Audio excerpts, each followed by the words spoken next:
Good evening, everyone. Tonight, we're standing at a kitchen counter that smells like time and stubbornness, where a dented stockpot simmers beside a birthday cake that is trying very hard to be festive, even though the room isn't. So before you get too comfortable, take a moment to like this video and subscribe, but only if you truly enjoy what I do here. And in the comments, tell me where you're listening from and what time it is. I like seeing our little constellation of night owls. Now, turn off the lights. Maybe let a fan hum in the background. And let's begin tonight's journey together. I turned 69 the morning a voice called my food slop. And it wasn't the stove complaining. Quinn, my daughter-in-law, stood with her arms crossed like a gate that charged admission. "You call this slop food?" she barked, tilting the ladle as if gravity had wronged her. "I'm hosting 34 guests. Get up at 3 a.m. tomorrow and do it right." The words hit the pot first, then my cheekbones. Walter, my husband, chose the wallpaper for his expression patterned. Quiet, not helpful. He put his hands in his pockets, which is where he stores his courage when it's off duty. I stirred the pot and counted to 4 because my therapist says 4 is the number that teaches breath to behave. "Quinn," I said, "this stew has a name. It's Grandma Dot's harvest. It fed 6 uncles with opinions and 1 aunt who never liked Tuesdays. It does not answer to slop. Light joke number 1, and the stew approved with a respectable burble." She leaned closer, perfume trying to colonize the basil. "Eleanor, this is my house, my party, my menu. If I say the stew is slop, it's slop and the cake tilted, amateur." The cake was homemade and courageous. It wore its lean like a shrug. I wanted to apologize to the frosting for being seen like this. Instead, I turned down the burner and faced the woman who had learned to arrange a face like a bouquet and call it truth. "It is your house today," I said. "But this is my birthday, and those are my recipes. We can be kin or critics, but if we're both at once, the stew will sue for custody." Walter cleared his throat, then changed his mind about speaking. The way the old clock in our hallway often rehearses chiming and decides to be a mystery instead. I used to find that clock romantic. Today it was a metaphor with dust. Elder wisdom for kitchens that get loud when someone insults your labor. Name the labor. Flour sifted, carrots peeled, onions cried over, stock tended. People can argue tastes. They cannot argue effort that stands up and introduces itself. Quinn pulled out her phone and began scrolling for caterers that understand events. 34 people. "Eleanor," she said, as if 34 were a moral category. "Your stew is provincial." "Provincial is a compliment where I'm from," I said. "It means it fed people who then did the dishes." Light joke number 2. And even Walter's mouth remembered a smile. Across the counter, the ladle trembled like it had opinions on civil rights. I set it down. "I'm not getting up at 3 a.m., I said evenly. "I did that for newborns and for pies on Fair Day. I will not do it for a woman who calls my food names at my party." Her eyebrows shot up with all the surprise of a fire alarm that's heard birthday candles before. "You're being dramatic," she said. "Nate wants this perfect. He said so." My son Nate had texted "be there by 6" and a line of emojis that argued among themselves. He loved me, loved order, and loved Quinn's ability to make rooms look like the inside of a magazine that never had to wipe its own counters. He also loved to solve things with lists. Sometimes lists solve, sometimes they audition. Quinn swept toward the cake and adjusted it the way a person adjusts a metaphor to make it crueler. "We should have ordered," she said, stabbing a toothpick into the crumb as if testing for conscience. "What is this? Anyway." "Coconut," I said. "My mother's. She taught me to toast the flakes until they sing." Quirky, odd, sidebar, coconut flakes do sing. The sugar caramelizes and makes a tinny whisper in the pan, like rain practicing scales. My mother claimed you could tell the weather by the song if it sounded cheerful. The picnic would survive if it sulked. Eat in the kitchen. Science is undecided.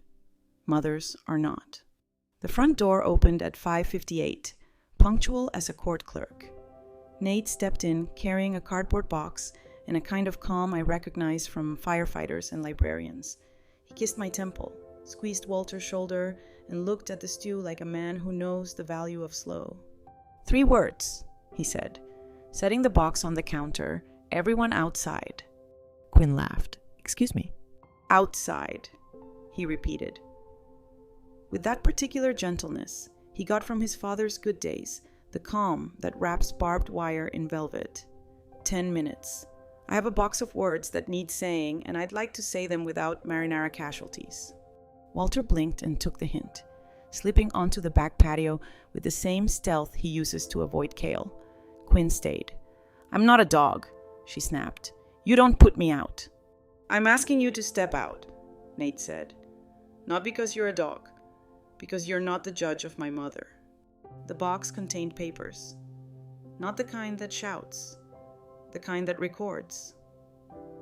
Nate lifted out a flat black device, placed it on the counter, and pressed play. A voice that sounded exactly like Quinn's filled the kitchen. Lazy with disdain, I have trained them. He hushes when I stare. She jumps when I say early. Give me 2 months and I'll have signatures. Another clip Eleanor lives to serve. If I call it slop, she'll remake it. It's leverage. The room grew a second. Truer silence. I looked at the ladle to see if it had fainted. Quinn's lip wobbled and then snapped back into performance.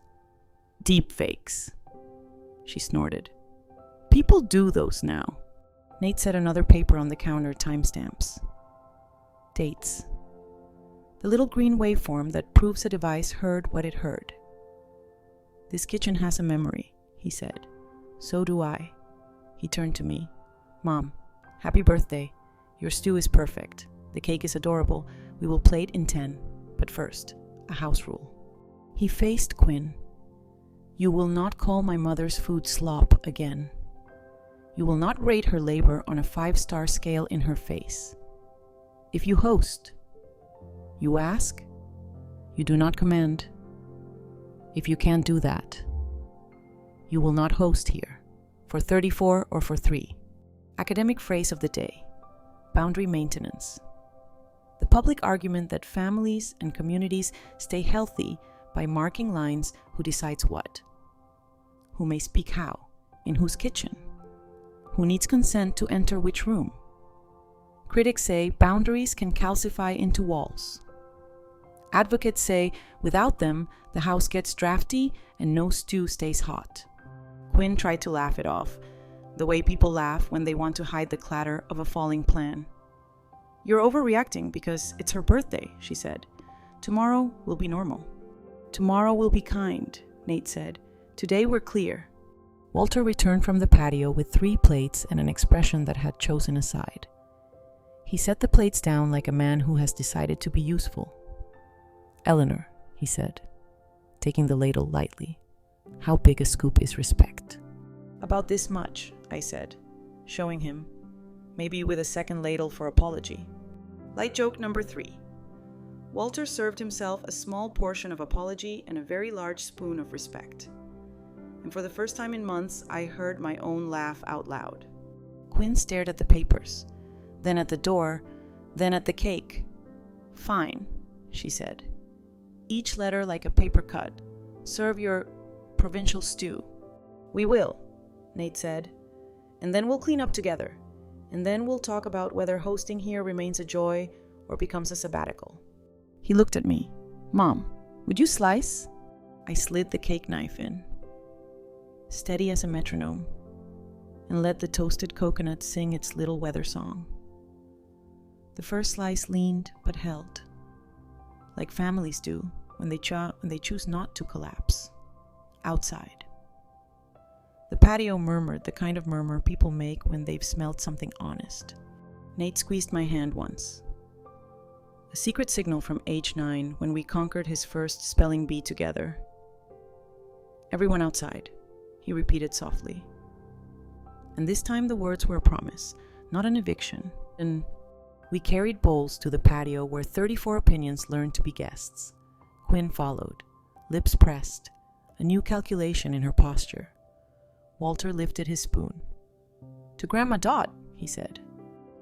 The backyard repeated her name correctly, Dot, not Slop. When we sat.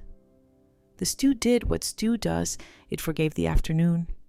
The cake forgave the angle. The sky forgave all of us for forgetting our indoor voices. And in my chest, a small hinge opened where a line had been drawn in pencil and was now, finally, ink. I did not plan to win. I planned to maintain. But sometimes maintenance feels like a quiet victory wearing an apron. After the guests left and spoons forgot their duties, the house exhaled. Nate took the trash out with the ceremony of a man escorting a bad habit to the curb. Walter stacked plates in quiet apology. I set the stock pot to soak. Because even forgiveness benefits from warm water and time. The papers, Nate brought dates. Waveforms. The phone that remembered rested on the counter like a new set of ladles. I didn't touch them yet. I brewed mint tea and let the steam practice being kind. 7 years is a long time for small cuts.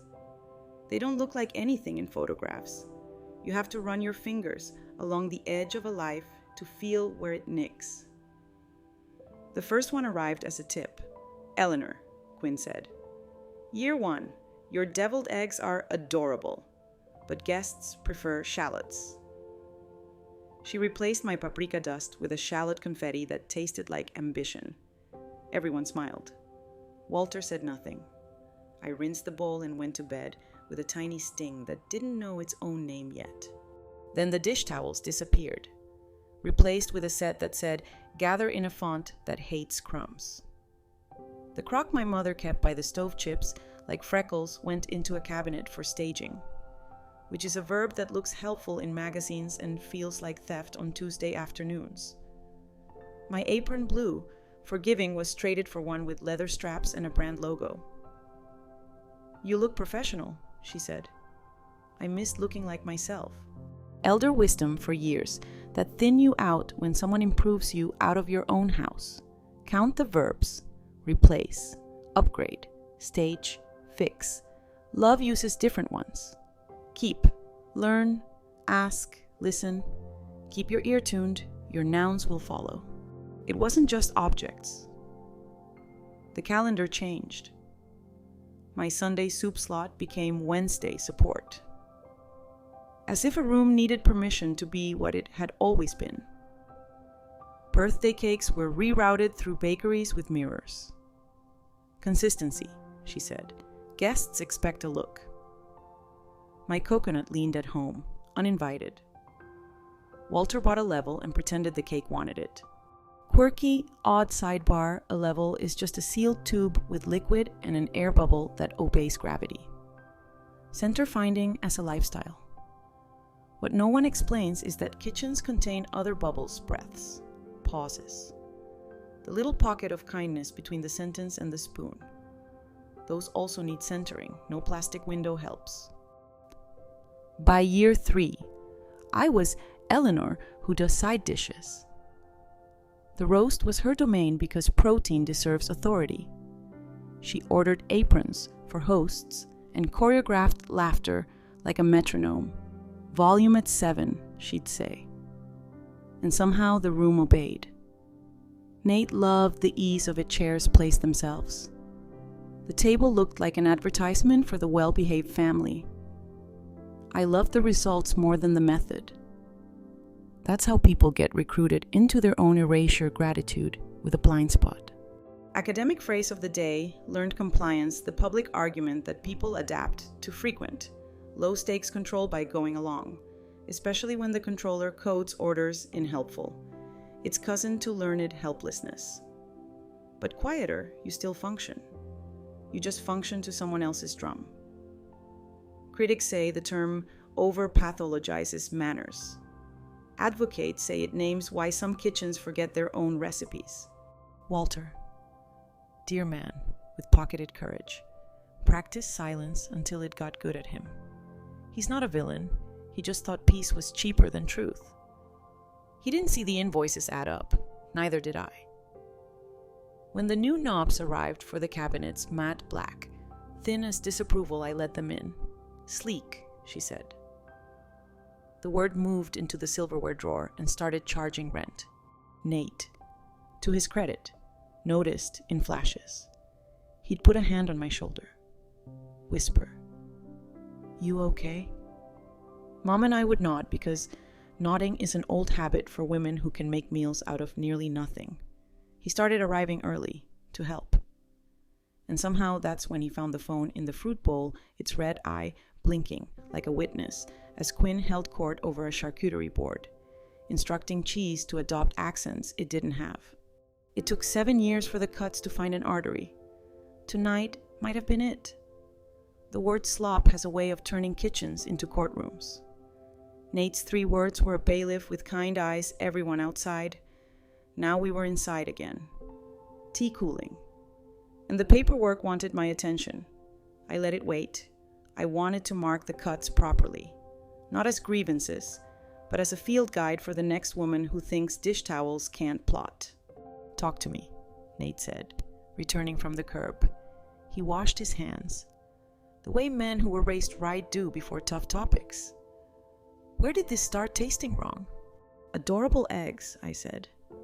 The year with the towels, the level, the word staging. My mouth tasted like paprika and regret.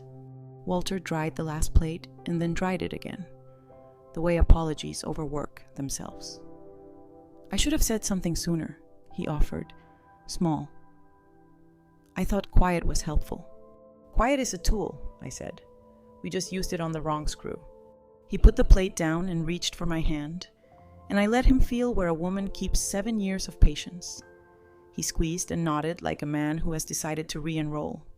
Nate opened the box again, showing me how his recording device stamps time, how the app keeps backups, how the waveform freckles when a voice leans cruel. I'm not a gadget person, but I felt a curious gratitude toward the little rectangle that refused to be gaslit. We're not going to turn this into a show, I said, but we will turn it into better paper. That's the plan, Nate replied. Tomorrow I'll meet you at the bank. We'll put read-only alerts on the accounts. I'll make you a list of locks and lights and ways to say no without shouting. And I'll send Quinn a message. Gratitude. Boundaries. Next steps, if she chooses repair. We make a map. If not, we draft an exit that doesn't burn the house. Light joke number 1. We do not burn Walter's house, I said. He still hasn't forgiven the toaster for 2009. Walter smiled despite himself. The toaster. On a nearby shelf, pretended innocence. I walked the kitchen like a museum curator closing for the night. The old crock emerged from its cabinet nap and took back its place near the stove. The gather towels were demoted to rag duty. My blue apron returned to the hook. Soft, loyal. I placed an index card on the counter and wrote 3 lines because the choir needed an addition after what we'd learned. What we accept help that asks, not arranges. What we expect rooms that remember who taught them recipes. What we will do, replace fix with listen and stage with save.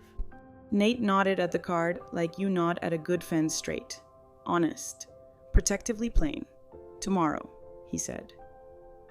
We also asked Dad to say 1 sentence every time a line wiggles. Walter swallowed. I can do sentences, he said earnestly. I've been storing them. Start with, that's enough, I suggested. It's only 2 words. They work in all climates. The house dimmed itself kindly. The clock in the hallway found its chime and used it. Modestly. The cake leaned in the right direction. I washed the pot with warm water and a gentler hand than I'd used on myself for years. Quirky, odd sidebar, second helping onions make you cry because they release synpropanethyl S oxide. which your eyes treat like an offense, but sautéed slowly. Their bitterness caramelizes into something sweet that holds a room together. I think boundaries do that sting at first, then sweeten the air, if you stir with patience. The house starts to smell like dinner again. We set a tiny list for morning bank alerts. Locksmith, quote, light understairs. Email gratitude, sap boundaries. Walter practice. That's enough, twice. Nate slid the recording device back into the box as if tucking a child who earned sleep. He kissed my forehead. You kept the kitchen, he said. We'll help it keep you. Light joke number 2. Tell your sister the stew held court without a mistrial, I murmured. He grinned. She'll appeal anyway. It's her hobby. Walter turned off the fan, then turned it back on at low. A compromise between silence and comfort. He looked at me in that tentative way of men who want permission to start over. Tomorrow, he said, practicing. That's enough. It sounded good in his mouth. We would season it together. Nate headed out with the box of words. The door chose a polite click. I sat at the counter. Tea now room temperature on purpose. And pressed my palm to the old wood that has heard everything and kept much. Thank you, I told it, for being provincial, which in my language means capable of feeding more than egos. Light joke number 3, the wood did not answer, but the stockpot pinged as it cooled, a tiny yes from iron that understands time. I turned off the lamp that makes a halo without preaching. The baseboards glowed their little runway. The deadbolt stood guard without gossip. I went to bed without staging it. The night, trained by new promises, chose dim.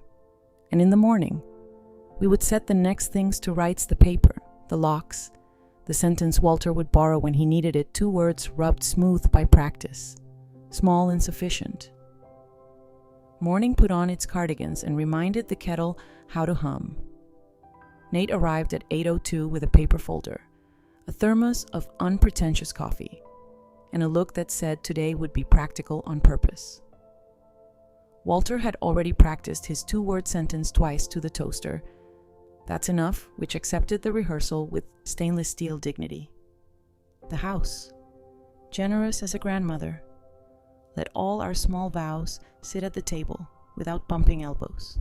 We start with the bank, Nate said, opening the folder to a tidy checklist, then locksmith, then a pause for soup.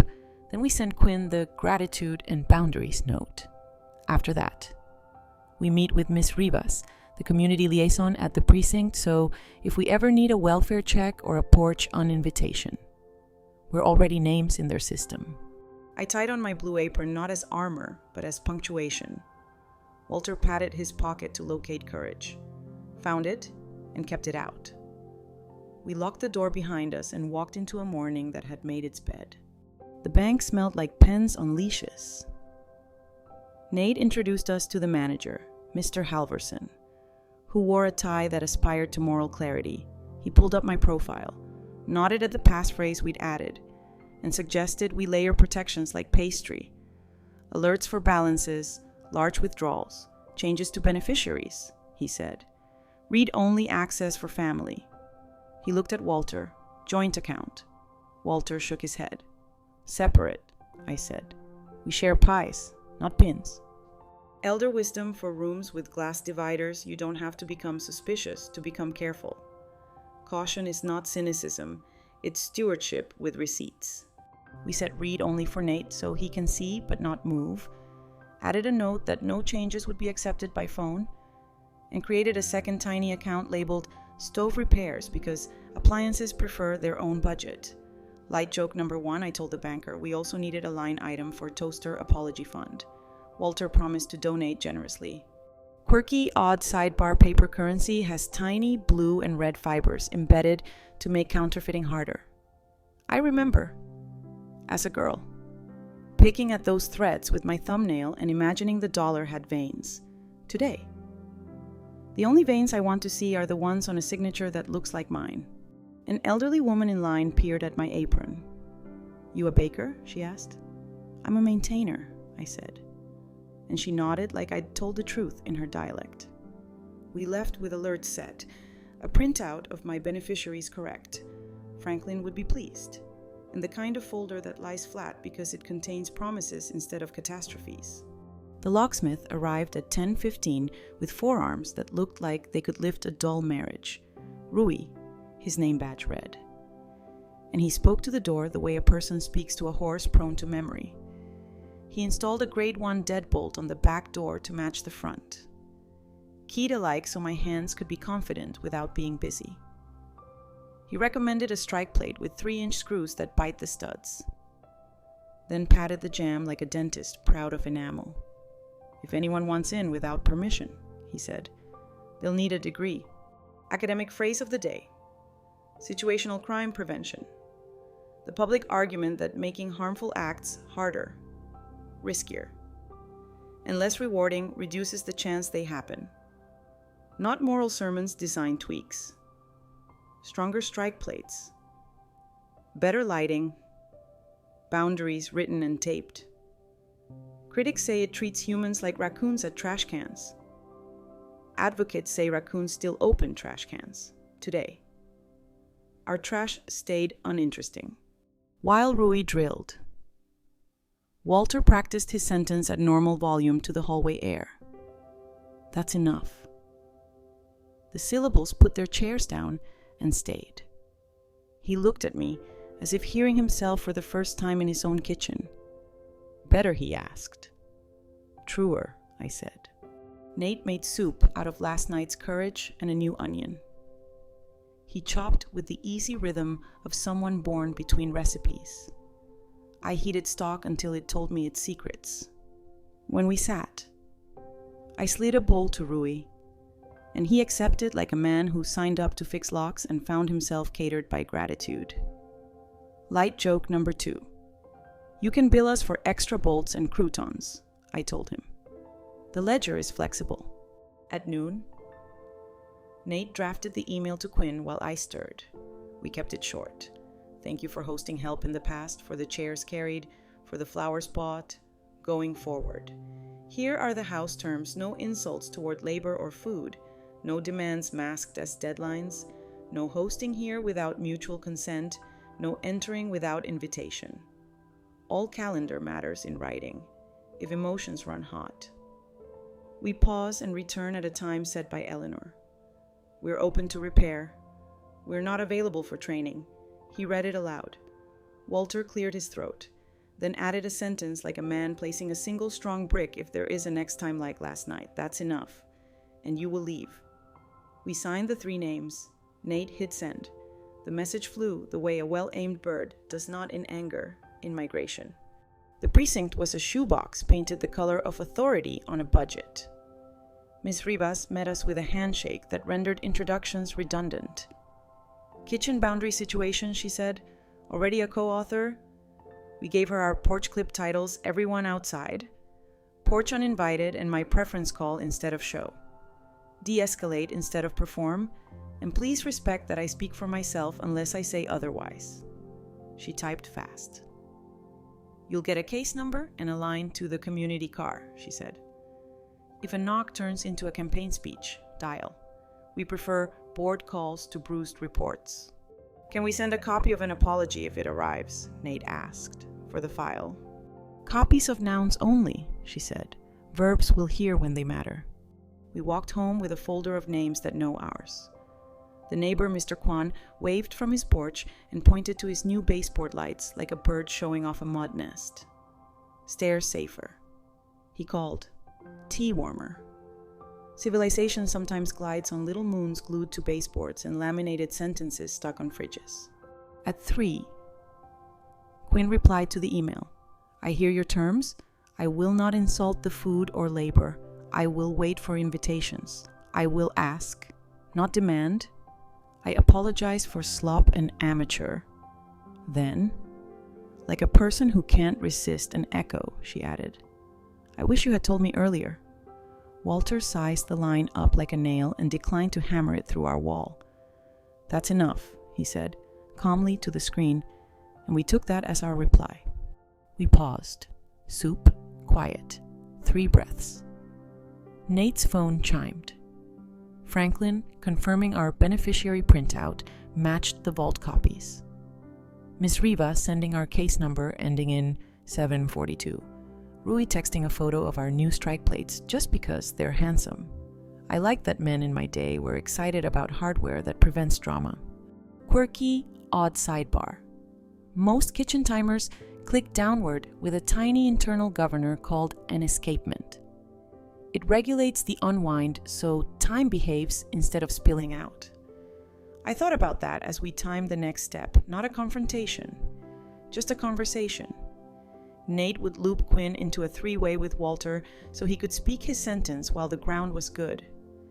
We scheduled it for 4 on the dot, 10 minutes max, because restraint loves an end time. At 3:58, phones in hand. We sat at the table like 3 officiants about to marry a new habit.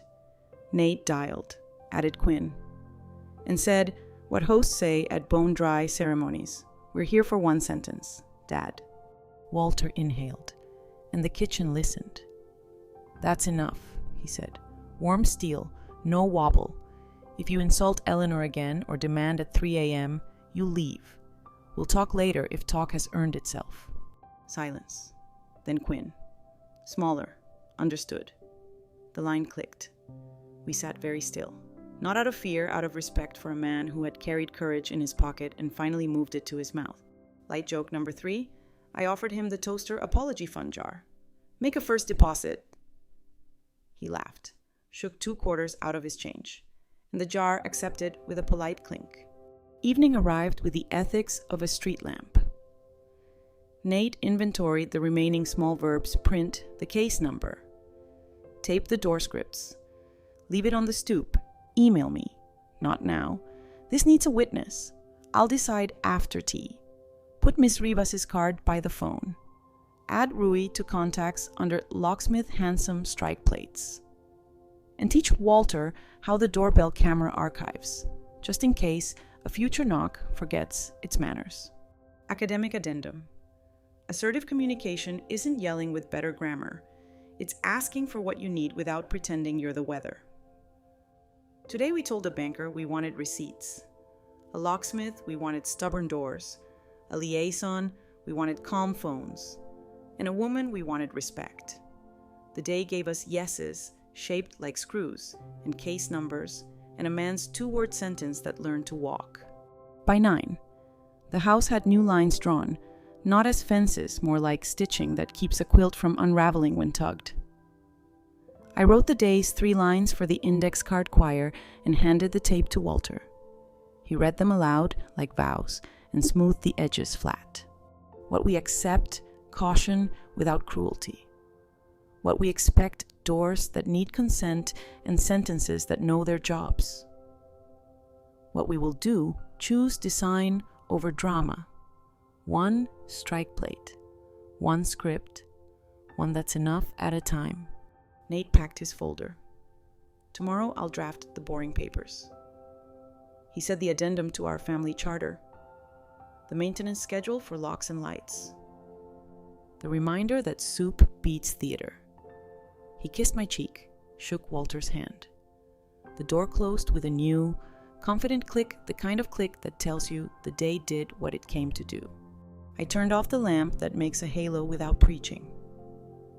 The baseboard moons guarded the hallway like polite ushers. The grade 1s kept their quiet vigil.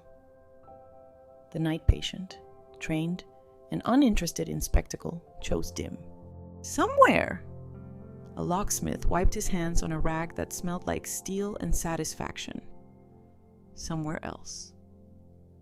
A banker clicked a checkbox that stopped a stranger from changing a widow's address. Here. A man put 2 coins in a jar. A son filed a case number under people who keep us honest. And I rinsed a pot that fed 34 opinions and still had seconds. The House Provincial. Which is to say Strong slept under its new vows and woke gently every time Walter practiced. Once more, that's enough, just to hear it ring true. By Thursday, the house had learned to stand on its new ankles. The baseboard moons did their quiet shift change. The great ones yawned without squeaking. And Walter practiced. That's enough to the hallway mirror until his reflection stopped looking surprised and started looking helpful. Nate texted at 8:11 paper day. Bring the comp pen and the box. We'll catalog what the phone remembers. I brewed tea that understands archives and set the kitchen table like a reading room soft light. Legal pads. And a plate of coconut slices because scholarship eats better when sugar joins the minutes. We opened the box the way you open a well-behaved time capsule. Inside the small recorder. A backup drive. A spiral notebook where Nate had already dated conversations that mattered and conversations that pretended not to. He connected the drive to his laptop, and the screen bloomed with tidy rectangles named like museum labels, kitchen prep night, grocery list rehearsal, after guests whisper. Wednesday, 2:03. Slop. He didn't play every second. He skimmed like a librarian skims gossip looking for nouns, not drama. The first clip we used was from a Tuesday 2 months ago, the night before a small dinner that somehow required a rental table and a cake with its own opinions. Quinn's voice. If I say early, she's up before the kettle thinks about it. If I say slop, she remakes it. Training works. My name didn't shake in the air this time. It stacked chairs and waited. Walter set his jaw. That's enough, he said. Not to the laptop, to history. Elder wisdom for days you audit your own house when the past plays at a volume you can hear. Don't rewind to suffer. Rewind to sort. Keep the clips that teach and erase the ones that try to turn you into a theater. Another file the morning after the first time the gather towels arrived. Quinn's voice again. Light like a filtered app. These towels photograph better. If Eleanor argues, say guests expect a look. She hates disappointing imaginary people. Nate paused the track and looked at me with the kindness of a person who has learned your weak password and will help you change it. We'll stop disappointing ghosts, he said. We will now only disappoint real people on purpose. Light joke number 1, and the coconut approved with a confident flake. By mid-morning, we had a list of sentences that would do useful work in other rooms. No slurs against labor. No calendar commands. No performative early. No training humans. Nate typed them into a document titled House Norms version 1.0 and shared it with Walter and me like we were co-owners of a small republic. Constitutions are real when they sit on the fridge, he said. We'll print and tape. If we need version 1.1, we'll write it together. The recorder held something else. To a conversation from a week ago with an unfamiliar voice asking Quinn about facility intake paperwork and proof of incompetency. Nate had flagged it with 3 exclamation marks. He pulled the waveform to the front, the voice polite. Salesy listed preferred diagnoses for fast admissions and mentioned a discount if forms were pre-gathered. Quinn said, her doctor will sign if I use the word false. My coffee slowed in my mouth. Dr. Patel will not, I said. She signs nouns, not insinuations. Nate clicked pause and sent the clip to Miss Rivas at the precinct for her monitor file with a note, no action requested, context only, house norms in place. We were not trying to punish a woman for the theater she auditioned in. We were trying to make sure the ticket office closed. Academic phrase of the day, coercive control. The public argument that abuse is often a series of tactics, isolation, surveillance, micromanagement, threats. Economic pressure designed to shrink someone's life until obedience looks like safety. Many states now recognize it in statutes and courts. Critics worry about proof. Advocates say the proof is in calendars that no longer belong to the person who lives inside them. Today, our proof sounded like a polite voice selling cages. We took a walk around the block to rinse the laptop out of our ears. Miss Klein waved a geranium at us like a flag. Door scripts are working, she announced. A cousin tried to sell solar panels, and I said, leave it on the stoop. He left a lukewarm brochure. We composted the adjectives. We applauded the sentence and the compost. Civilization grows in both. Back home, Nate sorted the clips into 2 folders, teaching and trash. Teaching the facility call, the training boast, the slop file. Trash a rant about cake levels that improved nothing but the volume of my sigh. If we keep everything, we start living for the recorder, he said. We aren't a podcast. He dragged the useless tracks to the bin and emptied it with ceremony. Light joke number 2. I saluted the little trash can icon. Thank you for your service, I said. It blinked obediently and vanished the nonsense. Walter took his turn at the laptop for the first time. He clicked on After Guests Whisper, a soft recording of Quinn critiquing how I hovered at my own sink. He didn't listen to finish. He listened to stop. Then he closed the lid and turned to me with a face I recognized from the day he built the porch rail without measuring twice, and it still held.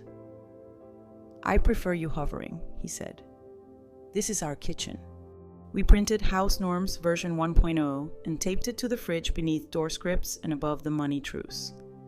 It looked like a family in sensible shoes. I added an index card to the choir because every document needs a hymn. What we accept, evidence that makes us kinder and braver. Not meaner. What we expect, kitchen rules that don't need a lawyer to sound fair. What we will do, press play only when it improves the next Tuesday.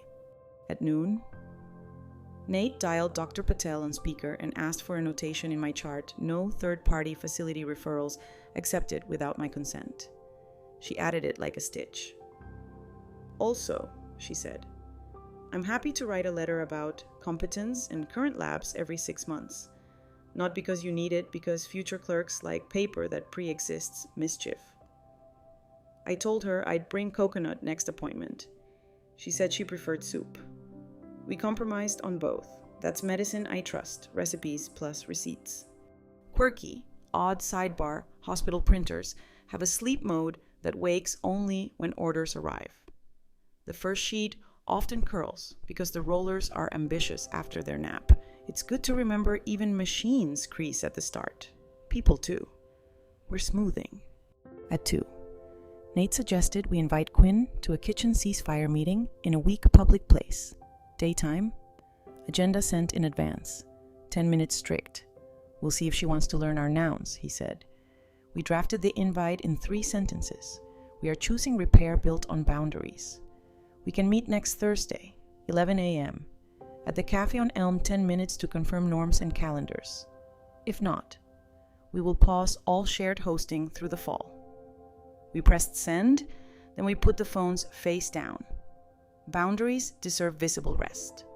Walter took a deep breath and asked if he could retrieve my mother's old crock lid from the staging box in the garage. He returned with the lid like a man returning a crown. It belongs here, he said, setting it beside the stove. He looked taller by nothing and everything. Light joke number 3, I christened the reunited crock Her Majesty of Soup and asked it to reign without condescension. It consented with a small clink. We spent the late afternoon doing nothing. Camera-worthy, we labeled the pantry. We untangled 3 extension cords that had formed a philosophical commune. We wrote, Walter say sentence once a day on the calendar like vitamins. Nate printed 2 wallet cards for him. One said, that's enough. The other said, leave it on the stoop. Tools for men who like pockets. A reply from Miss Rivas arrived near 5 received clip. Monitoring. Your file remains closed monitored. Good boundaries. Call if weather changes. Weather is the right metaphor. The forecast used to be someone else's mood. Now it's a bulletin we write ourselves clear. With a chance of soup. At dusk. The doorbell chimed its modest chime. Quinn's email answer.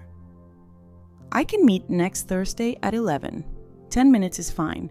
I won't host at the house until we agree. No apology this time. No ornaments, just a sentence in the correct tense.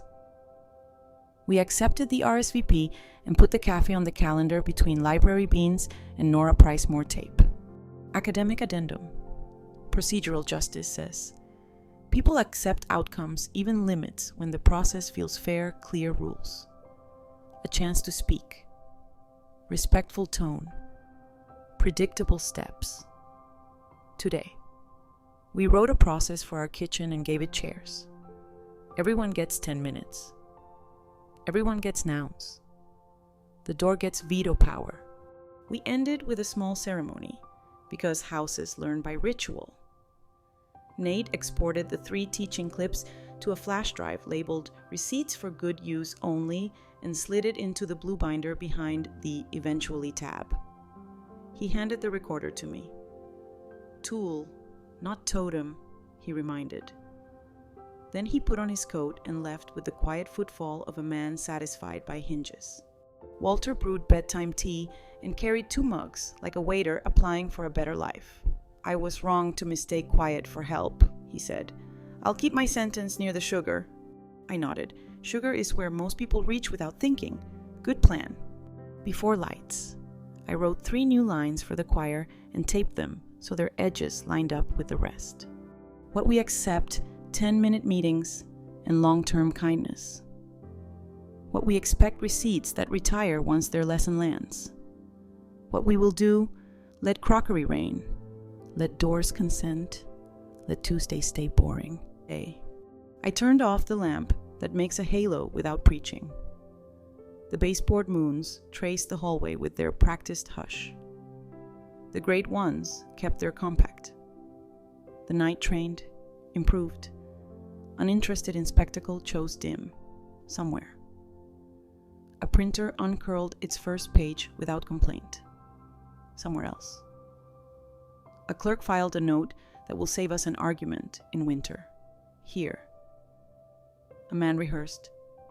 That's enough once softly to the spoon drawer. A son renamed a folder normal. And I set a flash drive where future mischief will find it fenced and unamused.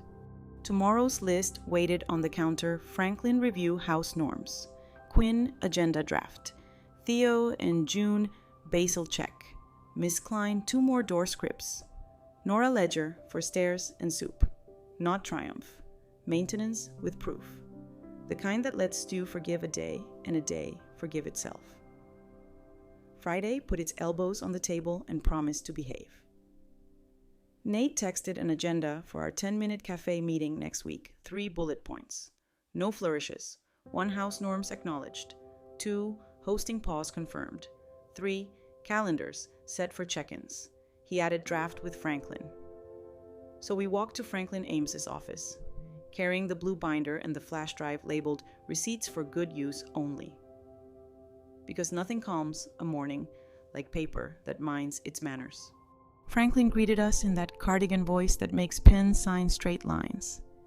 He skimmed our house norms version 1.0, the boundary email. In Quinn's plain, I can meet. He nodded without performing. There's an elegance to boring, he said. Let's keep this elegant. He printed a meeting outline that fit on 1 page. Titles like friendly fence posts, purpose, rules of tone, commitments, consequences. You won't need the last section if the first 3 land, he said. But paper sleeps better when consequences exist. He invited Walter to read the consequences aloud once, and Walter did carefully. Like a man checking a knot if insults or demands reoccur. Visit ends, hosting remains paused. Any doorstep campaigning triggers a call to Miss Rivas. He set the paper down and did not look smaller afterward. Good. Elder wisdom. For calm negotiations, a boundary spoken once with kindness is stronger than a boundary shouted 3 times with smoke.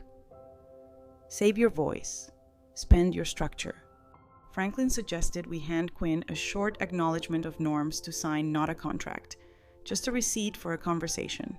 It says, I heard the rules of this kitchen, and I will follow them if I want to use this kitchen, he explained.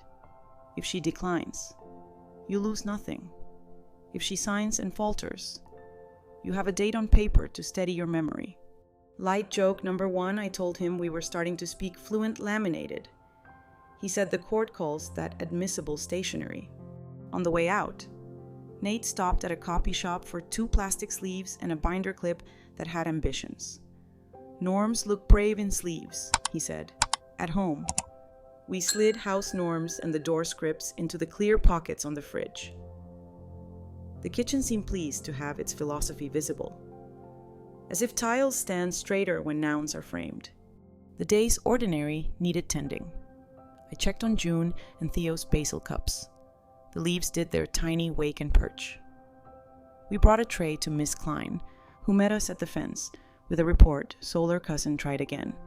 Bigger Smile left another brochure. I said, "Please email." He didn't have email. I said, "Then perhaps later." He left his grin on my lawn. The geraniums ate it. Neighborhood biology, thriving. At noon. Nate cooked a saucepan of beans as if explaining kinship to legumes. We talked money for 8 minutes like a family that respects clocks. "Sunday soup at my place is funded," he said. "Tuesday at 6 budget hour remains sacred." Walter practiced his sentence once to the dish rack. The dish rack took it personally, then forgave him. I wrote a card for the choir. What we accept apologies that arrive with calendars. The kitchen cleared its throat approvingly. Quirky, odd sidebar binder clips were invented in 1910 by a man tired of punching holes in paper.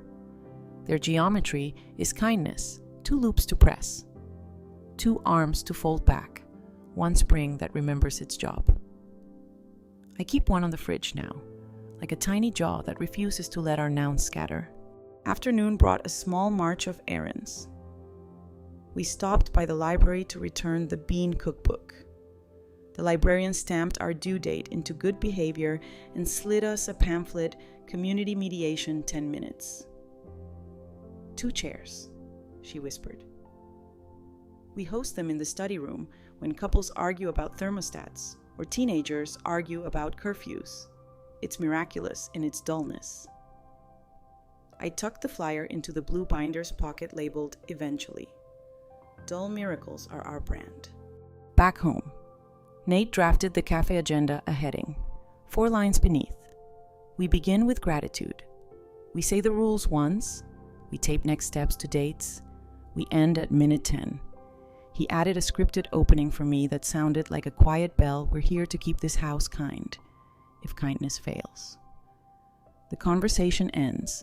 I practiced it twice in the living room. Voice low, rhythm sleepy ASMR for civics. The couch approved. Academic phrase of the day, face-saving exit. The public argument that giving someone a dignified way to back down increases compliance and reduces escalation. Critics say it lets bad behavior skate. Advocates say it avoids stalemate, keeps rooms breathable, and still enforces rules. Our cafe plan offers Quinn a door that opens to repair without applause sign the norms. Schedule counseling check-ins. Host elsewhere for a season. Or decline. And the door remains shut without drama. By 3, Miss Rivas emailed the cafe's address she prefers for courtesy awareness. "We won't attend. We'll just know where the coffee is if needed," she wrote. The phrase comforted me. It's helpful when authority knows the location of decent muffins. We set up a micro rehearsal. Nate played Quinn. I played myself. Walter played the clock. "I'm sorry you felt insulted." Nate as Quinn started. I lifted a finger. "We accept apologies for actions, not feelings. Try again." "I'm sorry I called your stew slop," he corrected. "I won't do that again." "Thank you," I said. House norms. We read them once, signed the acknowledgement, penciled counseling at Thursdays at 3, and ended at 9:58 on the practice clock.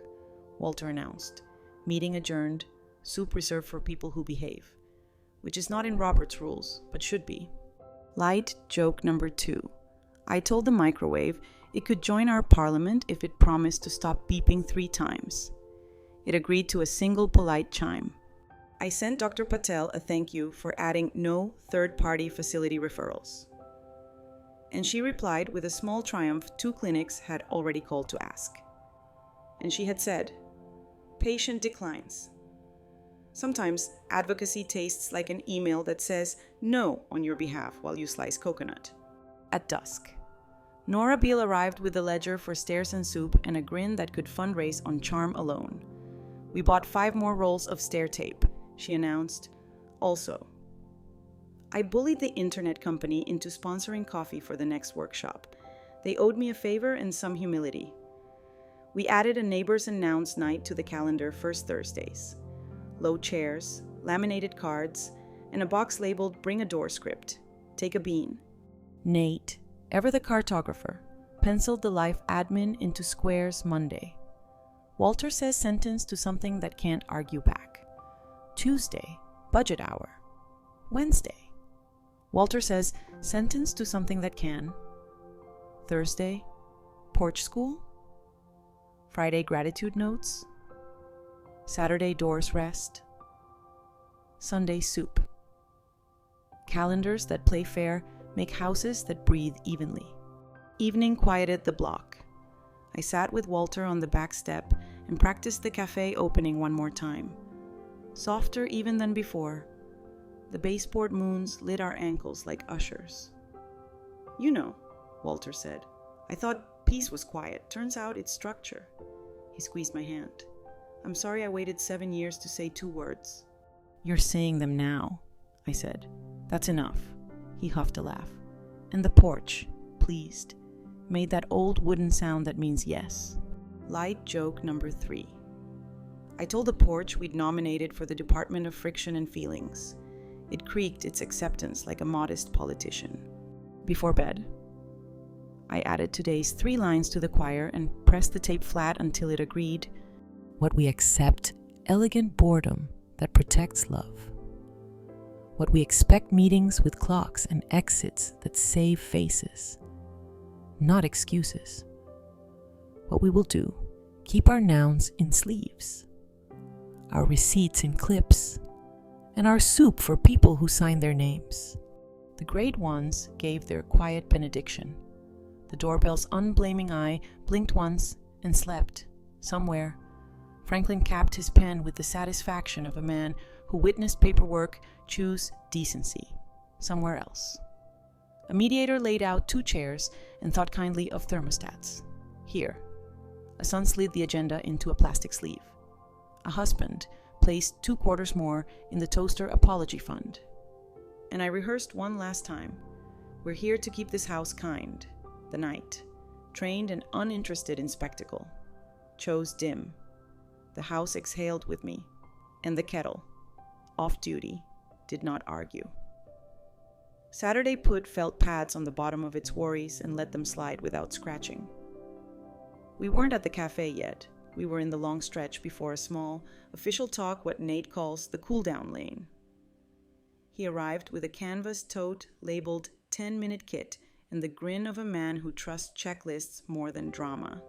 Walter set out 3 mugs and practiced his line once.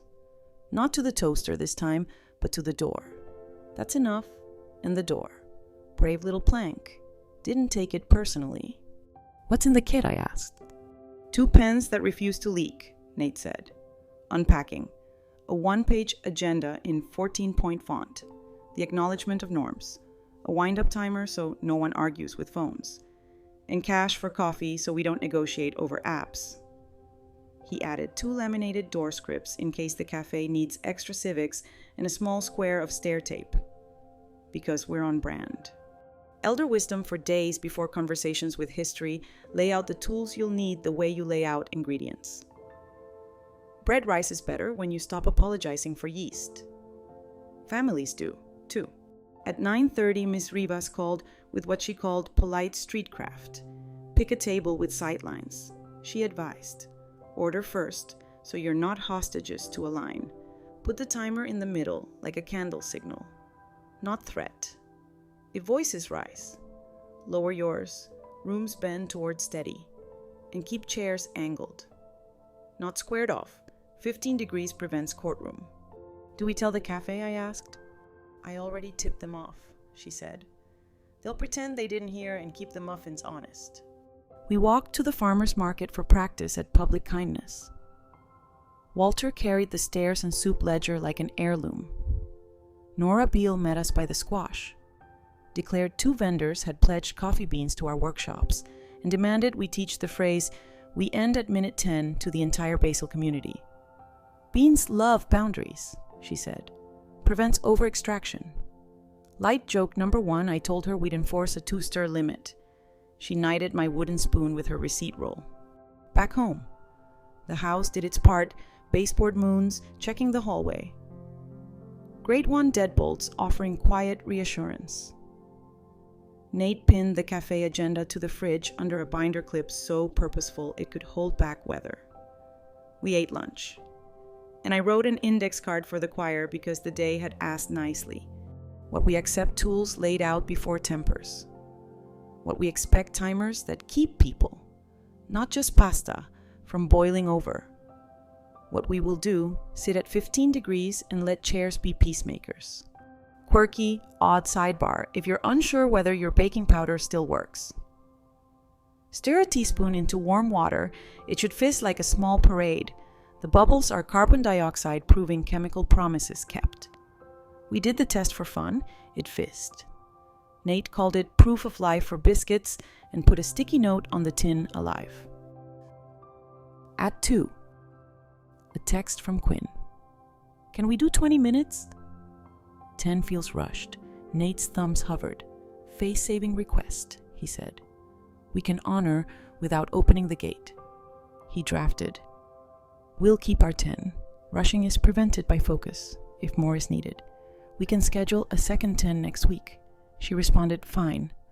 1 word, thin, but not a blade. Academic phrase of the day, face work. The public argument, thank you. Goffman. That interactions run smoother when we help one another maintain dignity or save face.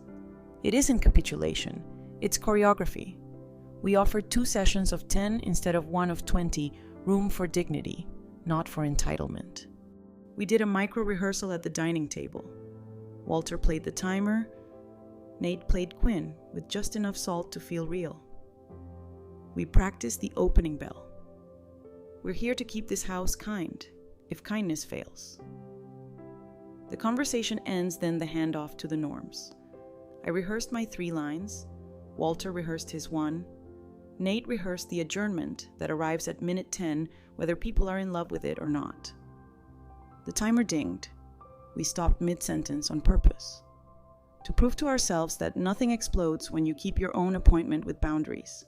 Light joke number 2, I told the timer it had joined the Department of Friction and Feelings. It ticked in dignified agreement. Around 4, Miss Klein knocked with a Tupperware of lemon bars of famously ambivalent texture. "For the cafe," she said. "Sugar is nonpartisan." She also brought 2 neighbor witness cards, blank except for the date reserved for good news. She wrote at the top. We decided those will hold the sentences we want to remember, not the ones we must rebut. Nate checked the kit again pens. Agenda. Acknowledgement. Timer. Cash. Spare reading glasses for me because drama loves to hide in tiny fonts. He added Franklin's card in case paperwork wanted adult supervision later and tucked a paper copy of house norms into a sleeve labeled "To hand, kindly." The sleeve made me feel like my kitchen carried a passport. We took a walk. Because quiet deserves fresh air. The block. Overachiever that it is. Practiced our phrases back at us. Mr. Kwan called "email me" to a flyer that couldn't hear. Arlene waved a laminated "not now" from her porch like a votive. Mr. Witt stomped his newly taped steps in a cadence we're calling the Grit Salute. A small republic rehearsing. Evening came on with the acoustics of a library. We made soup, not ceremonial, just thick and kind. Walter salted it with an authority I've always trusted and then, without coaching, used his sentence on the radio when a commercial started scolding us about countertops. "That's enough," he told the speaker, and turned the dial. A man can learn to defend a kitchen against both people and appliances. We laid out tomorrow's clothes with the sort of care you give to baptisms and job interviews: soft sweater, shoes that don't squeak, the necklace that doesn't tangle with coffee cups. The kid waited by the door, squared away like luggage for a 10-minute trip. At 7, a voicemail from the cafe manager. We put a small table by the window aside for you, no charge, timer friendly. I appreciated the phrase, the way gardeners appreciate rain that arrives gentle. Nate drafted a post-meeting script for all outcomes. If she signs and stays kind, thank. Pencil check-ins, schedule counseling proof, and reopen host elsewhere in winter. If she declines but behaves, thank. Maintain pause, remind norms by email. If she performs or insults, end at once. This is not kind. We're done and walk. Left turn to counter, pay, out. We practice standing up and leaving without apology. Chairs scraped minimally. We carried our cups like evidence of civility. Walter held the door. It felt powerful in a very boring way, which is my favorite category of power. Light joke number 3. I told the doorbell camera it could take the night off tomorrow. The cafe has its own unblaming eye. It blinked once.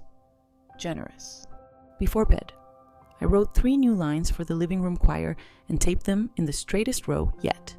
What we accept exits rehearsed before we need them. What we expect 10 minutes that behave better than some hours.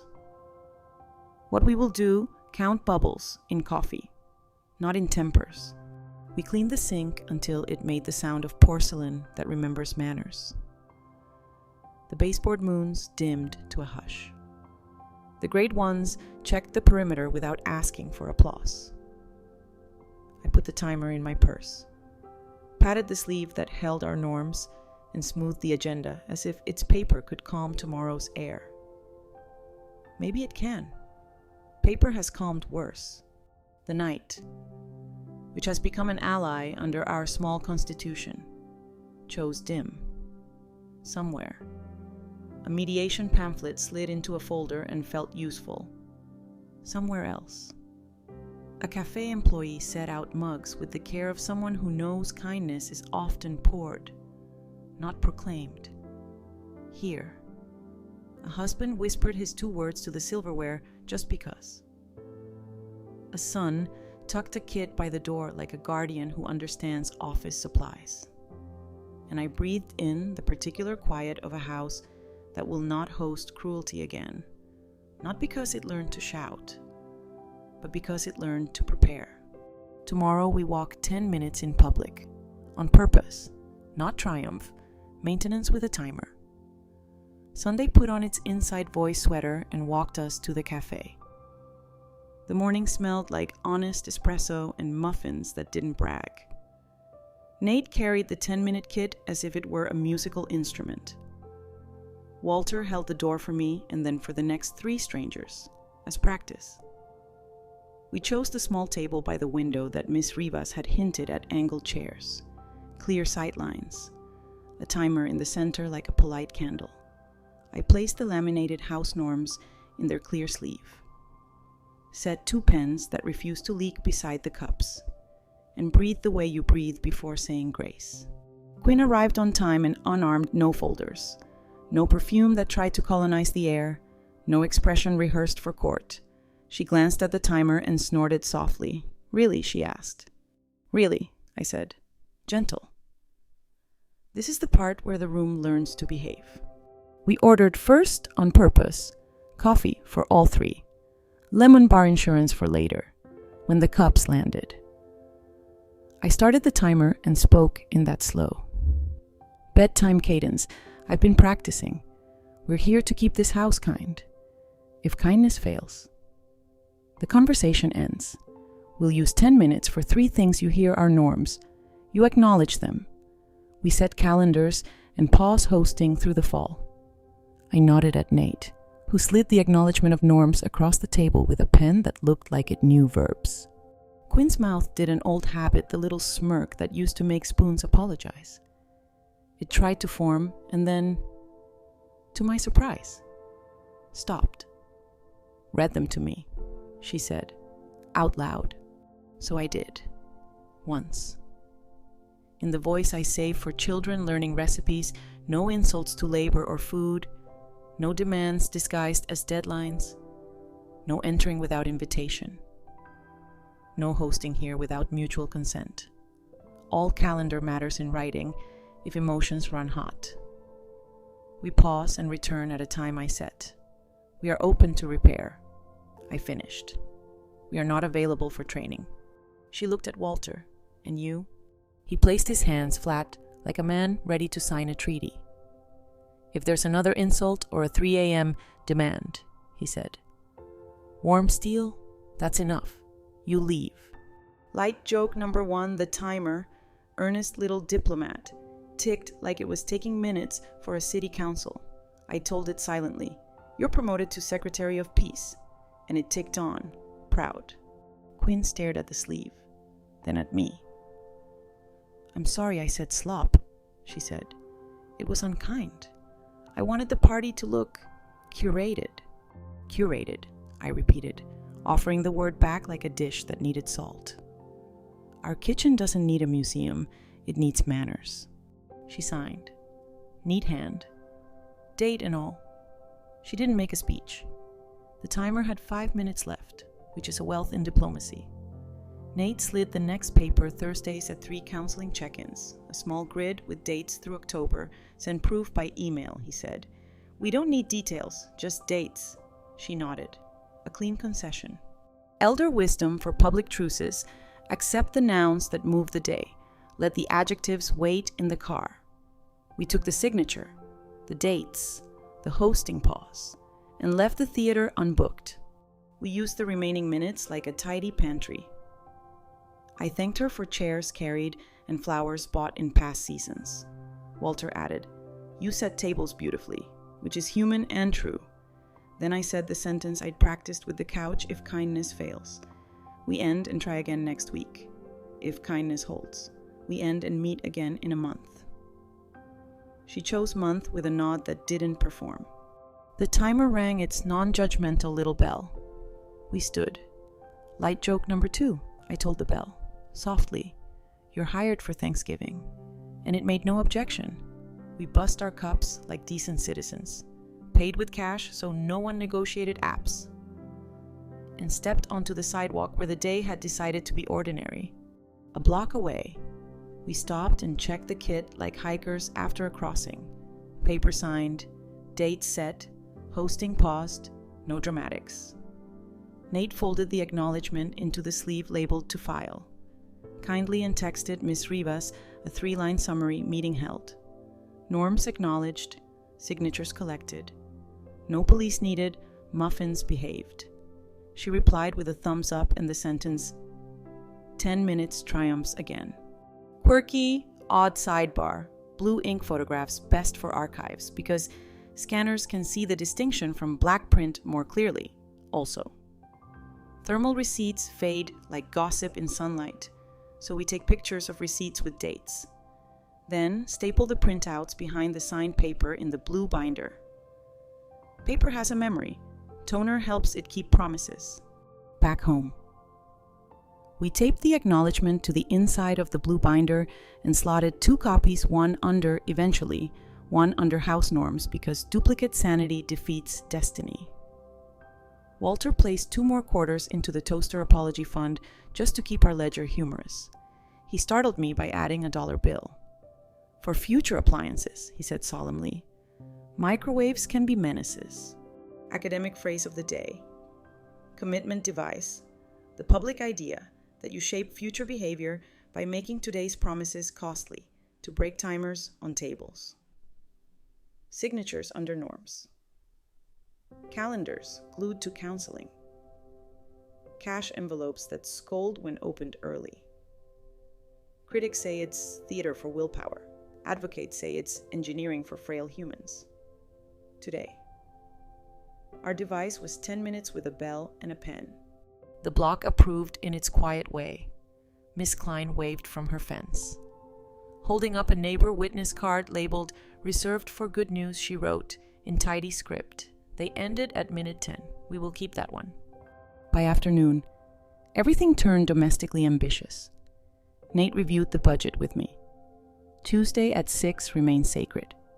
Beans for Sunday soup pre-funded. Stairs and soup ledger healthy enough for 2 more rolls of grit. Walter replaced the crooked hook by the pantry, a long-time sore point of mine, and said, "To the screw. That's enough." Which made no sense to hardware, but improved his posture. I taught him how to photograph receipts like evidence. And he taught me how to set the doorbell camera zone smaller so the neighborhood cat stopped starring in our archive. Progress. Modest and mutual. Light joke number 3, I told the cat, when it sauntered by. That our porch was moving from screen test to limited series. It blinked like a producer and walked on. We closed the day with our little neighbors and nouns practice round on the porch. Nora Beale brought the ledger. Mr. Witt stomped the grit salute, and 2 teenagers from down the block, lured by Coco. Learned door scripts the way you learn a new password. "Leave it on the stoop," they chorused, trying not to smile. "Email me," they added. In a harmony I intend to brag about. We sent them home with laminated cards and a yard of stair tape for their grandmother's back steps. Civilization travels by laminate and kindness. When the porch emptied, Nate handed me a tidy copy of the acknowledgement and a print of our cafe receipt, stapled behind it. "Boring is beautiful," he said. "Elegant," I corrected, and he bowed, because he was raised by a woman who taught him that soup wears a crown when it behaves.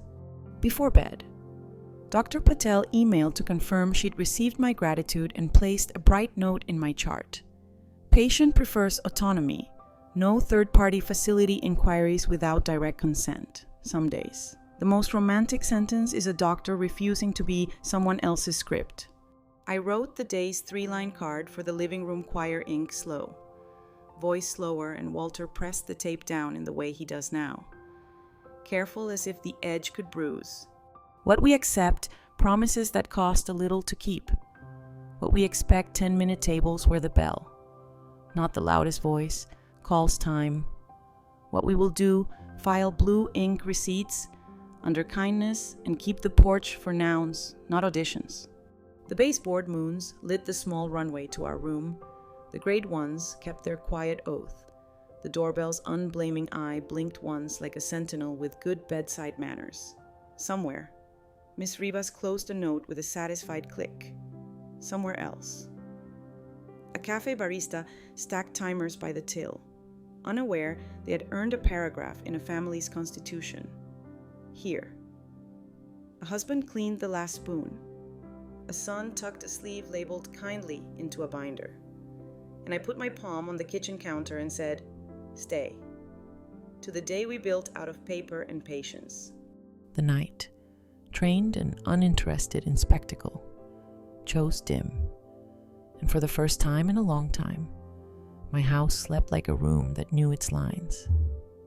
Monday didn't strut, it stacked. Boxes of normal lined the counter password list with the new passphrase that sings but doesn't perform. The blue ink cafe acknowledgement filed behind house norms. A fresh roll of stair tape that Nora Beale insisted we keep for moral friction.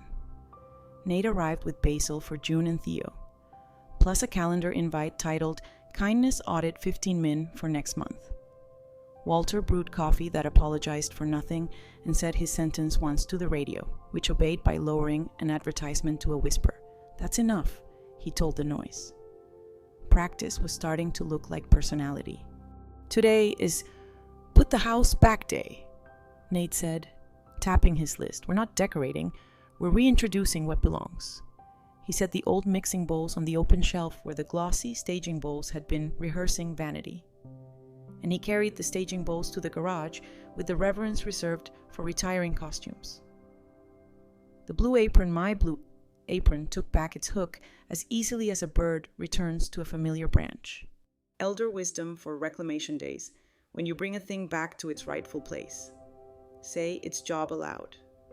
This bowl holds batter and stories. This crock reigns without condescension. This chair keeps spines honest.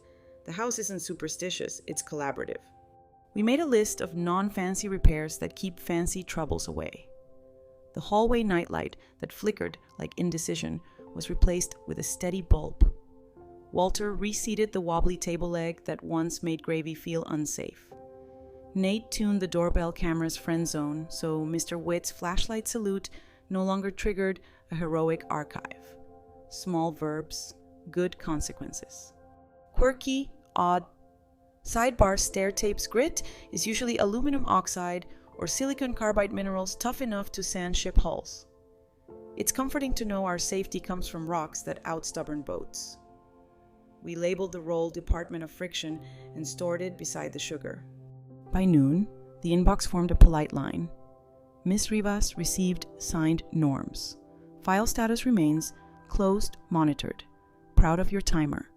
Dr. Patel chart, note in place. See you in 6 months for soup and labs. Quinn sent counseling appointment proof for Thursday, 3 p.m. See you in a month for check-in. No adjectives. Progress feels like receipts without fireworks. Nate proposed something audacious in its gentleness. Let's invite the new neighbors, Sam and Lila Tran, for Sunday soup next month. First hosting since the storm, but on our terms. We'll test drive the kitchen's new constitution. Walter studied the doorway as if picturing light moving through it correctly. I'd like that, he said. Door opens at 3, closes when the soup does. Academic phrase of the day, restorative practices. The public argument that communities repair harm and strengthen norms not by punishment alone, but by rituals of acknowledgement, structured conversation, and forward-looking agreements. Critics worry it excuses bad actors. Advocates say it trains good habits, keeps dignity local, and turns neighbors into railings. Our parish hall calls it stairs and soup. Our house calls it 10 minutes and a bell. We spent the afternoon returning dignity to the tool drawer. Walter sorted screws by size instead of emotion. I labeled measuring cups with a small sticker that said, "Please, because manners belong everywhere flour lives." Nate made a sign for the pantry beans above theater. Light joke number 1, I told the sign it was running unopposed. It promised to keep campaign spending low. After lunch. The doorbell chimed. Quinn stood 3 inches away, as if remembering the cafe's geometry. She held a paper bag that smelled like bakery humility. "I'm not lobbying," she said. "Just a delivery. Coconut macarons. No adjectives." Her face did not ask to be let in. She placed the bag on the stoop and stepped back. "I signed the norms. I'll send weekly proof for counseling. I won't host this fall. If you want chairs or flowers, I can carry or cut." Silently. She looked at Walter, not for permission, but for grammar. He nodded. "Thank you," he said. "That's enough. Not a dismissal. A closure." She left without writing essays with her heels. We took the gift inside and set the macarons next to my mother's recipe box, like 2 dialects of the same language deciding to share a table.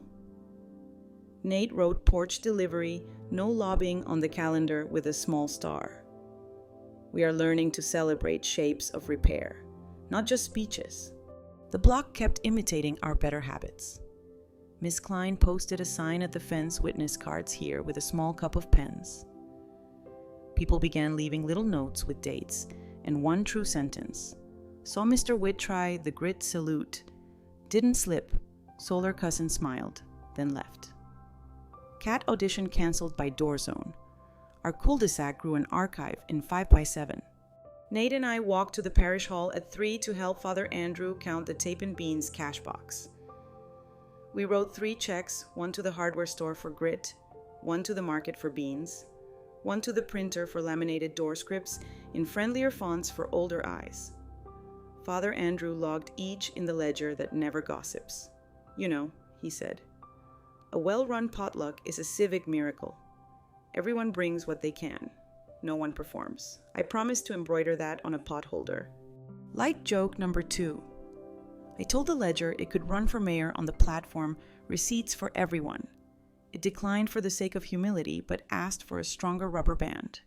Evening offered a test, a group text from cousins discussing Thanksgiving at our place with 30-something guests and some catering to keep things from looking homemade. The old script knocked. I let it wait on the porch. Then I typed happy to host small and honest. Our kitchen now runs on respect, not volume, if homemade worries anyone. Bring a pie and your patience, Walter added. Ladle timer door, our new family crest. Nate replied with a screenshot of House Norms version 1.0 and the timer emoji. The cousin sent back thumbs up and one LOL that sounded kind, not dismissive. The porch stayed free of campaigning. We did a quiet inventory of Sunday soup logistics with the transfer bowls, 2 spoons, a table that doesn't apologize. Walter practiced greeting at the threshold. Welcome in. He tried it once with the door closed just to hear the sentence in the wood. The door took the compliment well. Quirky, odd sidebar, 2 coconut cake, leans when layers cool too quickly because steam escapes unevenly. Collapsing crumb near the edge, science's way of saying patience frosts better. We left tonight's cake layers on the rack longer than my pride wanted. Tomorrow they would stack like people who learned to pause at minute 10. Nate pulled the 10-minute kit from the bench and refitted for delight instead of defense timer for toasts that don't filibuster. Pens for guest names spelled right, sleeves for recipe copies guests beg for, and cash so tips don't turn into awkward app circles. He placed it by the door like an overnight bag for ordinary happiness. Walter surprised me at the sink with 3 sentences in a row. Upgraded from his signature 2 words. I'm proud of you, he said, rinsing the spoon. I'm learning to say things while there's still soup. I'm sorry I made quiet work so hard. I wiped my hands and looked at the man whose silence used to frighten me and now behaves. We're both learning, I said. Structure makes courage affordable. Academic addendum. Emotional labor. The public debate about the unseen work of managing feelings and tone to keep rooms safe. It's often dumped on the nearest woman. Our version redistributed it. Doorbell took some. Timer took some. Binder took some. Walter took his share. My shoulders lowered 2 inches and stayed there. Light joke number 3. I told the timer it was now acting minister of holidays. It ticked solemnly. Ready to gavel down any cranberry sauce arguments. Before bed. I wrote the day's 3 lines for the index card choir and gave Walter the tape. He pressed it straight, priest of edges. What we accept, repair, that arrives in small installments and keeps its receipts. What we expect, homemade as a compliment, not a caution. What we will do, host, at the speed of civics, 10-minute toasts, signed norms, doors that say please and stay. I checked the grade 1 deadbolts honor students, the baseboard moons tiny ushers, the doorbell's unblaming eye polite sentinel, and the blue binder breathing between emergency and eventually, somewhere. A cafe timer dried on a rack and prepared to call time for strangers turned neighbors. Somewhere else. A doctor clicked declined by patient with a small smile. Here. A ledger rested under a rubber band. A crock reigned without boasting. A son tucked beans above theater into the pantry. And a husband murmured, "Welcome into the air just for practice."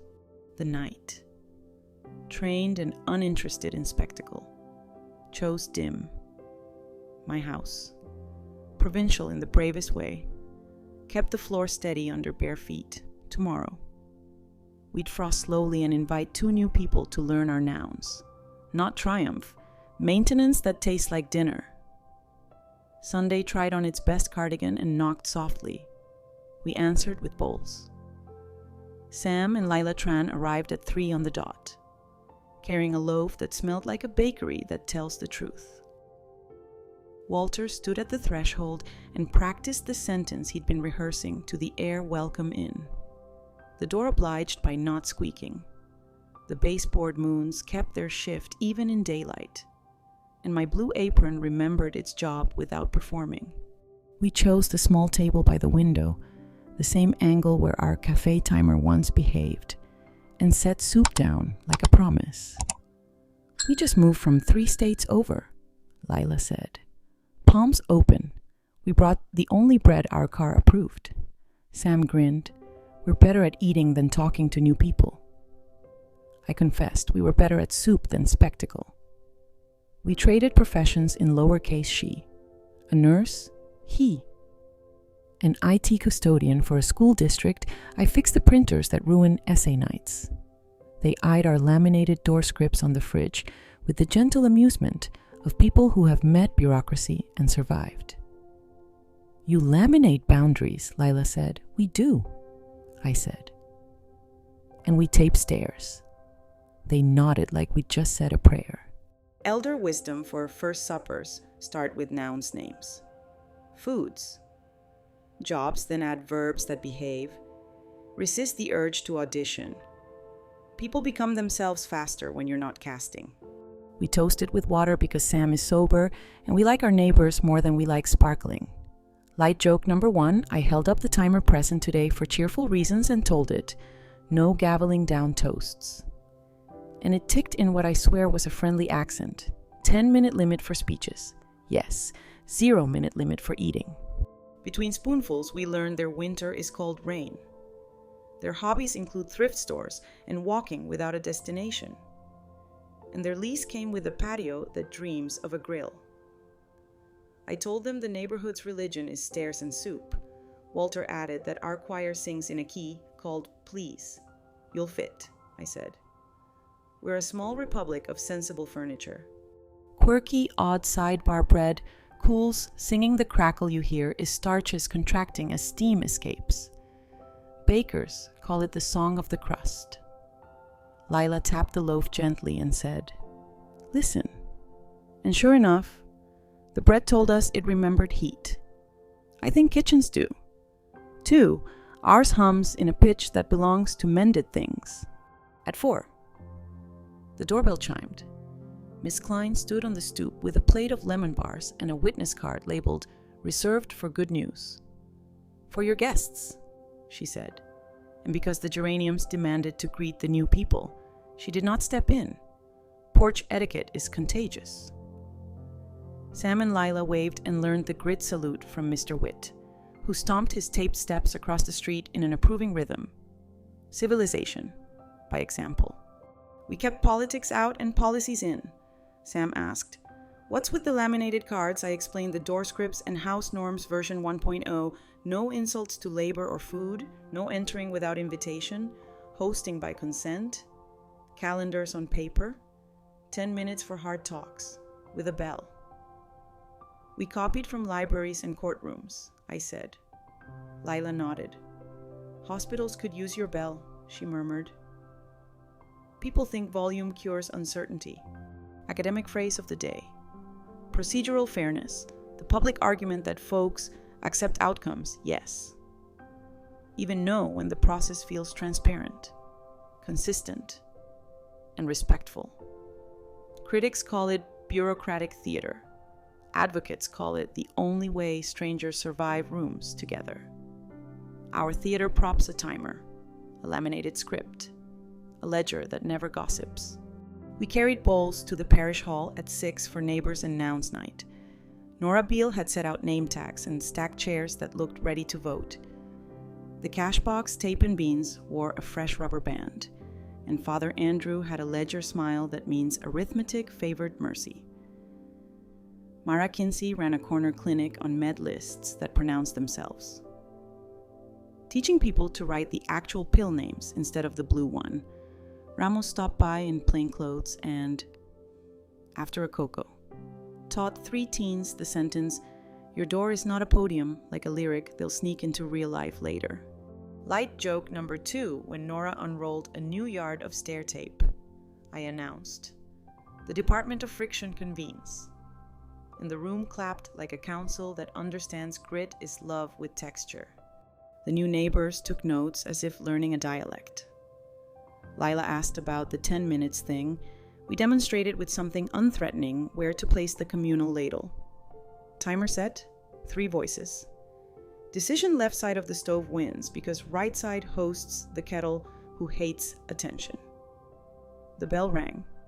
We stopped mid-wisdom and obeyed. Lila laughed. I haven't seen people cheerfully end a sentence since my residency.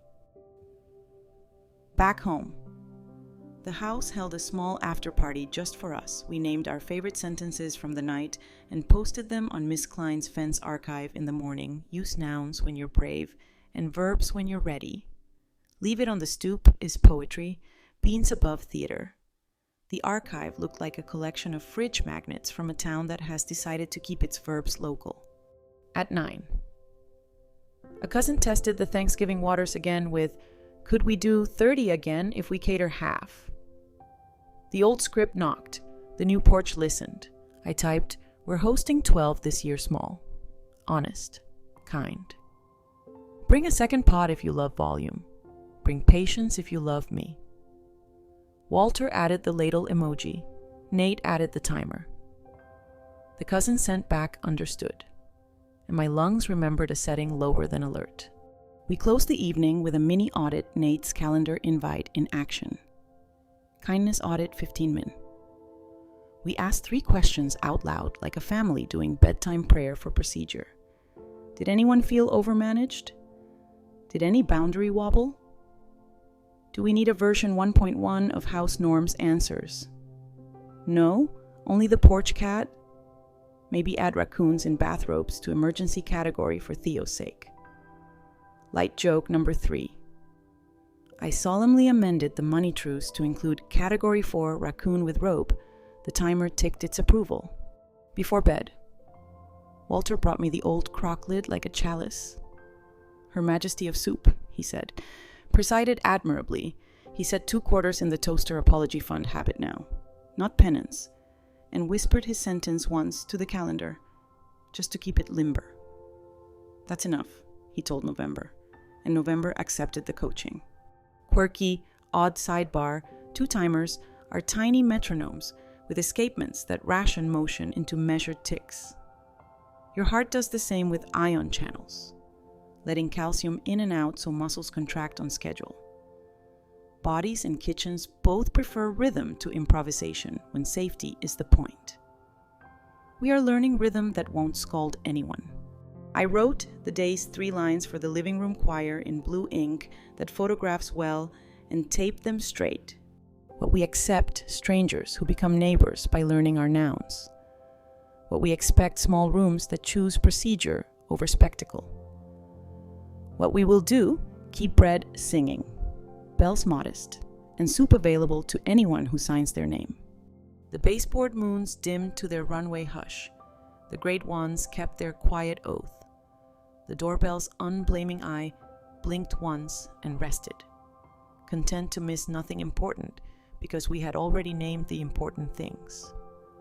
Somewhere, Miss Rivas filed 10 minutes triumphs again next to other weeks where the timer won.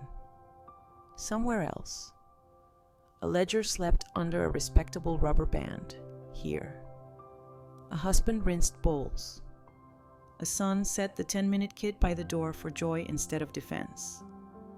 2 new neighbors drafted an RSVP for stairs and soup, and I pressed my palm to a counter that has learned to stay.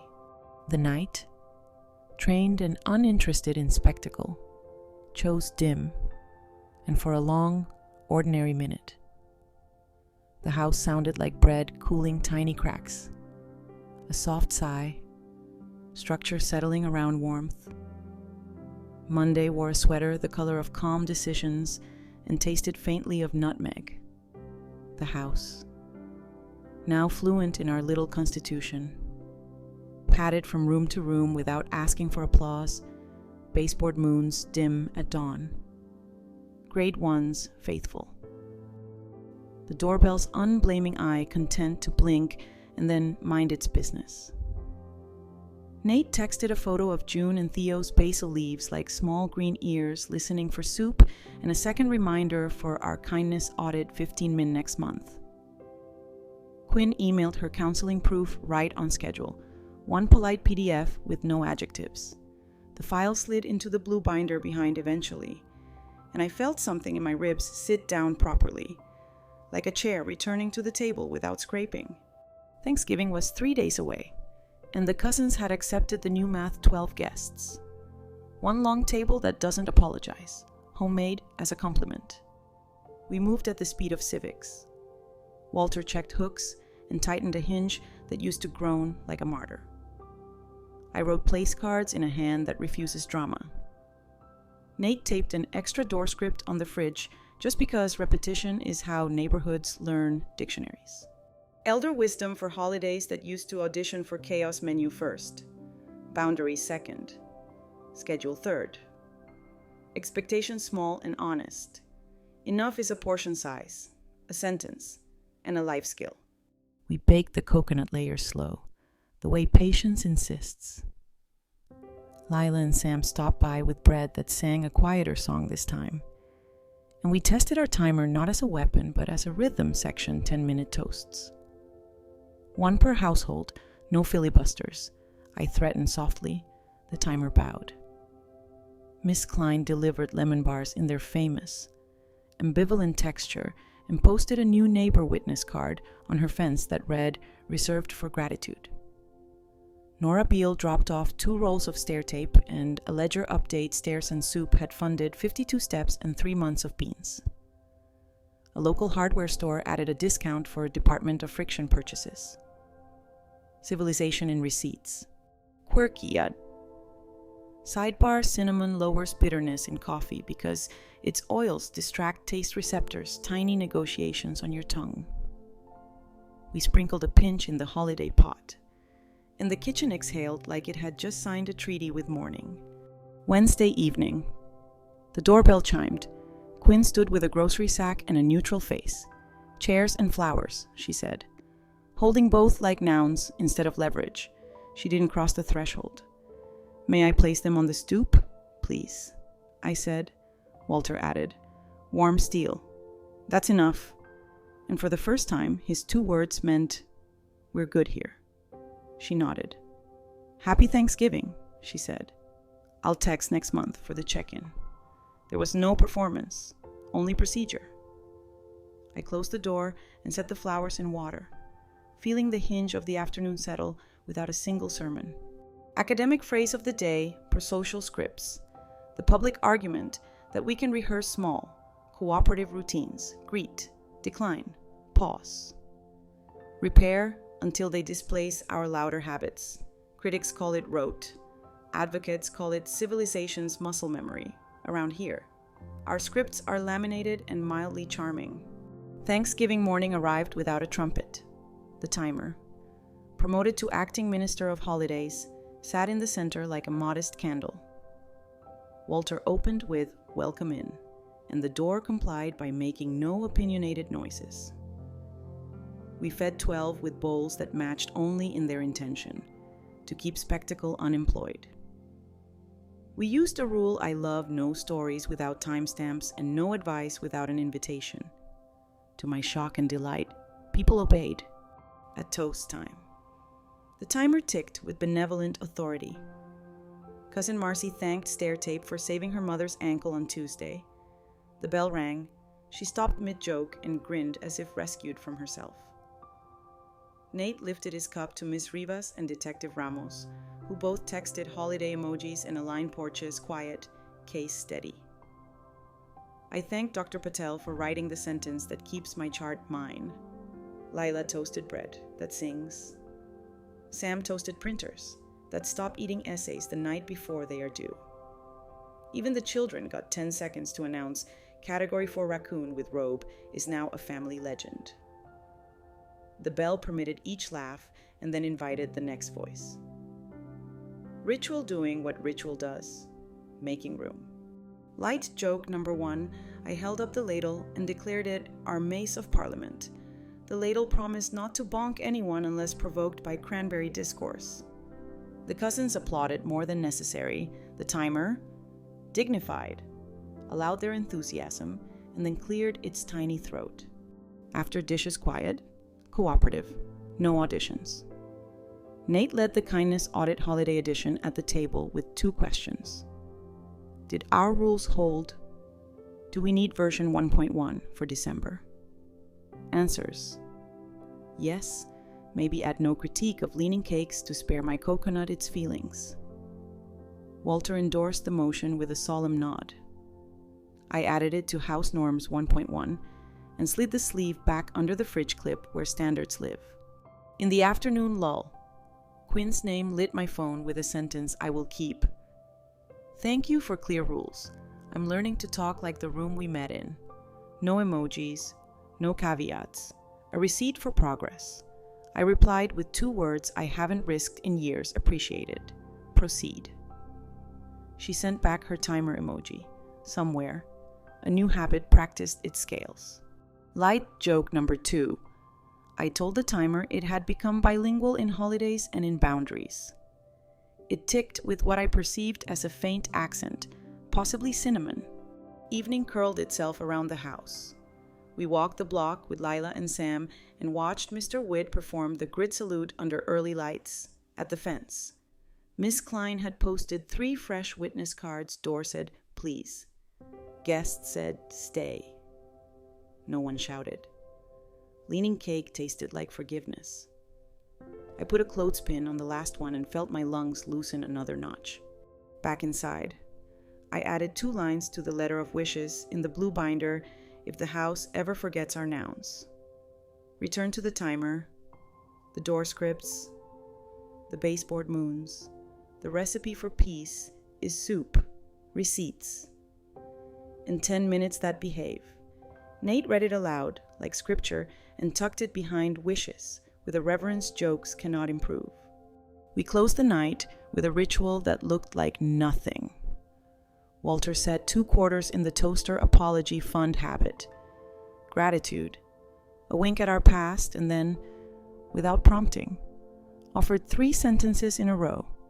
I love this kitchen, he said. I'm proud of you. A beat. That's enough. The final 2 words landed not as a stop sign, but as a benediction. There is exactly enough of this day to be grateful for. Light joke number 3. I told the porch we'd nominated to chair the Department of Friction and Feelings. It creaked its consent like a wooden judge signing off on mercy. Before bed, I wrote the last index card for the living room choir and pressed the tape down smooth. What we accept holidays at the speed of civics. What we expect rules that welcome more than they warn. What we will do, let timers gavel kindness. Let doors say please. Let soup be our headline. The baseboard moons traced their small runway. The great ones kept their quiet oath.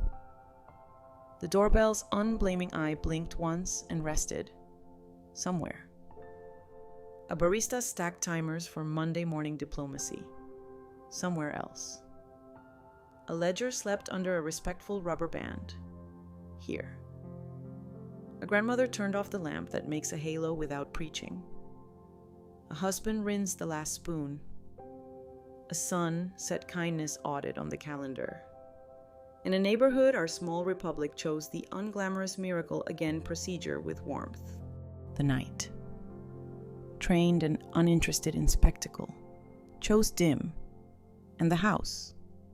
Provincial in the bravest way. Kept the floor steady under bare feet while bread cooled.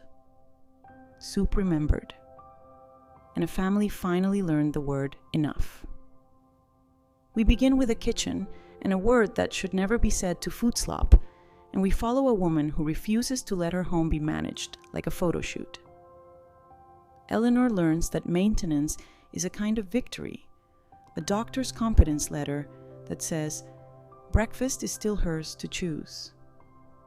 A grade 1 deadbolt that makes cruelty work harder, baseboard moons that shepherd ankles at 3 a.m., a doorbell camera that remembers without gossip. Her son, Nate, brings receipts instead of rage recordings that catch pressure. Not theater and a plan with sleepy cadence door scripts, leave it on the stoop. Email me, not now, a money truce. and a 10-minute kid that turns hard talks into small, breathable meetings with a bell. Walter, gentle and late to his courage, learns a sentence. That's enough, and speaks it until it sounds like him. Quinn is given a face-saving door sign, the house norms, send counseling proof, pause hosting, arrive with nouns. She takes it. Bureaucracy behaves, APS says safe with supports. A detective logs the porch clip. The doctor refuses third-party scripts. The block copies, the blueprint stares and soup funds, stair tape and beans. Miss Klein's fence becomes an archive of one-line truths. Neighbors practice the grit salute on taped steps, while a ledger that never gossips keeps the math kind. By Thanksgiving. The miracle is deliberate boredom, 12 guests. 10-minute toasts. Leaning cake forgiven. Process over spectacle. Eleanor adds a line to her wishes if the house forgets its nouns. Return to the timer. The scripts, the moons. The story does not thunder, it simmers. It shows how receipts, calendars, and small rituals can be softer than love and sturdier than panic. In the end, the door says please, the stairs say stay, and enough becomes a blessing that fits in the mouth.